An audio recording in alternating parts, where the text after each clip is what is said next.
Artora vous propose 3 minutes d'art. Je suis Ambre Gonnet et aujourd'hui, je vous emmène en balade dans des lieux parmi les plus emblématiques de Paris, les passages couverts. L'histoire de ces galeries commerciales insolites commence après la Révolution française. La suppression des privilèges féodaux et la vente des biens du clergé entraînent tout un mouvement de spéculation immobilière à Paris. Des bourgeois et hommes d'affaires privés vont ainsi racheter des terrains appartenant autrefois au clergé, les raser et les reconstruire, en prenant bien soin de laisser une galerie au centre des immeubles, comme de véritables raccourcis pour rejoindre les endroits les plus animés de la ville. Chaque passage a une identité qui lui est propre.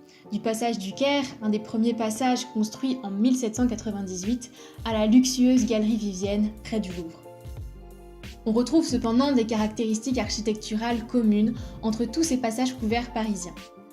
En effet, ils sont tous construits dans un style emblématique du XIXe siècle, le style éclectique, qui emprunte à de nombreux mouvements qui l'ont précédé, comme le néoclassicisme ou l'architecture de la Renaissance, par exemple. Ils incarnent parfaitement l'évolution des techniques de l'architecture de leur époque, en se dotant quasiment tous de grandes verrières pour protéger les visiteurs des intempéries et mettre en valeur les marchandises présentées dans les vitrines. Jusqu'au milieu du XIXe siècle, les passages parisiens vont connaître un très grand succès auprès de la bourgeoisie parisienne. Ils permettaient d'éviter les rues étroites, sombres et boueuses d'un Paris encore moyenâgeux qui ne laissait pas beaucoup de place pour les piétons.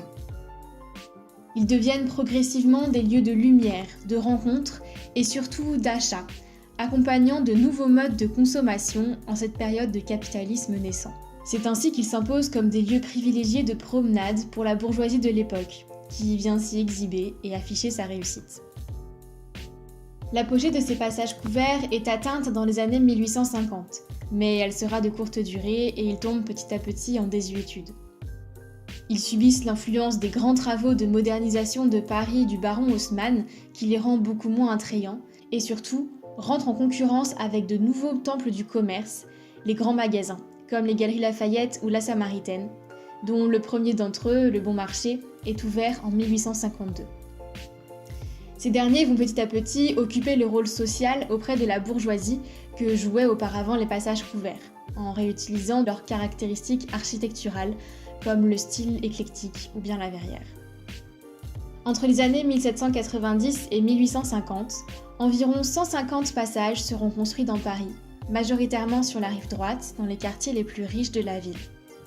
Aujourd'hui, seulement une vingtaine d'entre eux subsistent. Inscrits au monument historique depuis 1974, ils sont aujourd'hui un témoin unique de la vie parisienne du XIXe siècle et redeviennent un lieu de promenade privilégié pour les promeneurs à la recherche de lieux insolites. À demain!